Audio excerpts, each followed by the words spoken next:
Welcome back to the Sports Source. This segment brought to you by Games and Things. OurGameRoom.com is where you can learn more about them. Perfect place for the holiday shopping. Let me tell you, they've got everything from big to small. If you got somebody in your life who plays pool, well, you can get them new sticks. You can get tables. You can get tables redone. They can do everything at Games and Things. If you've got somebody that enjoys movies, and get you a home theater seating. In terms of small stuff, they even have stuff right down to a gift card that you can give out. Perfect for stuffing a stocking or stocking a stuffing. They're really good at Games and Things. Check them out. They're out in West Knoxville, and you see the website right there. Scott and Lisa Mellon do a great job. Tell them I said, hey, Games and Things. All right, back with Ryan Callahan, who's recruiting guru from GoVols247.com. And I meant to mention this earlier. If you want to get your own longer look at the scholarship distribution chart or one that's like the one we put up here, they've got it on their website. You just go under your GoVols247.com under the football recruiting, and then go down and you see scholarship distribution, correct? Yep, that's correct. We've got a couple other cool tools there. The class calculator where you can throw in guys and mess with different team scores and see where they're going to end up in the rankings. Pretty fun stuff. It is. It's a good site to check out. You should do so. I find it puts a whole new perspective on roster building when you look at the actual roster class by class, I think. Hopefully you found that interesting earlier, and if not, I'll stop talking about it. Let's talk about Tennessee's three most important targets right now. I asked you last night, who are the three guys that are tops in terms of importance? One isn't leaning toward Tennessee, one's 50-50, one's leaning toward Tennessee, it looks like.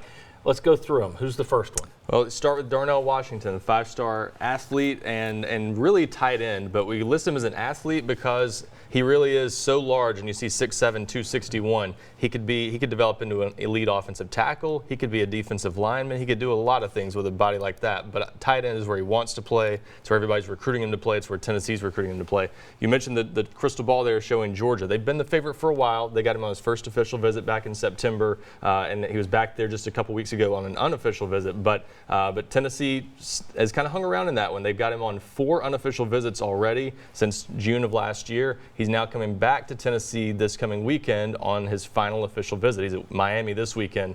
So Tennessee's still got a shot there. If there's a dark horse out there where Tennessee could land a 5-star or elite player like Henry To'oTo'o last year, Kravaris Crouch, Washington's the one to keep an eye on. I'm not ruling out Tennessee in this one. Okay, very good. And your number 2 guy on the list? Omari Thomas, an in-state guy Tennessee's been after for a long time. They offered him back in January of last year. He's at Briarcrest Christian School, won Mr. Football in Division II 3A this past week, and a guy that could play on either side of the ball. Bob mentioned earlier the need on the offensive and defensive lines. Really wants to play on the defensive line, which is why he's being recruited there, but a lot of people think he might even have higher upside on the offensive line. So could be one of those guys that you sort of wait and see how he develops on defense before penciling him in anywhere long term. But Tennessee, it looks like maybe the favorite going into his announcement, and we'll find out on this one soon. He's announcing tomorrow morning at his school in his All-American Bowl jersey presentation. Auburn and Texas A&M are the other main contenders. I think Tennessee's been in good shape there for the past several weeks. That's why you see the crystal ball with at least one projection. That's mine. That's you, okay. So I think Tennessee's the favorite, but Auburn at least made it interesting last weekend. Everybody remembers the Jay Hardy announcement a few weeks ago.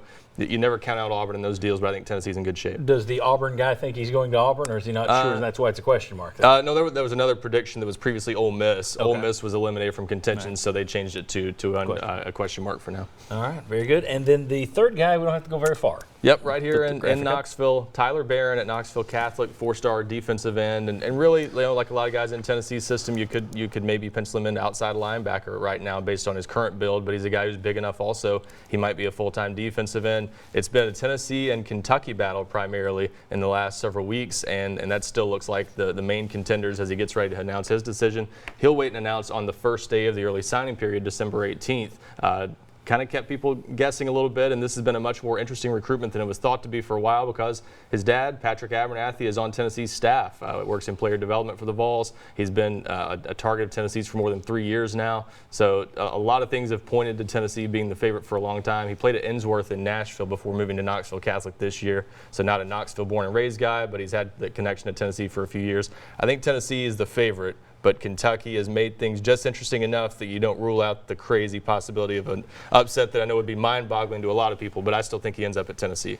Is it a 90-10 or 80-20? I'd say 90-10 right now. I think Kentucky's they're not giving up, and they still think they've got a shot. But I think Tennessee has weathered the storm for the most part. Very good. Ryan Callahan, excellent. That was right on time. I'm always amazed when these guys keep me on time. Very good. When we come back, we talked about the Memphis rivalry. What is Tennessee's biggest two-sport rivalry right now? In terms of combined rivalry, football, men's basketball. What is it? What's the biggest rivalry? You don't play Memphis in football, so it's not them. What's the biggest rival? Come on back.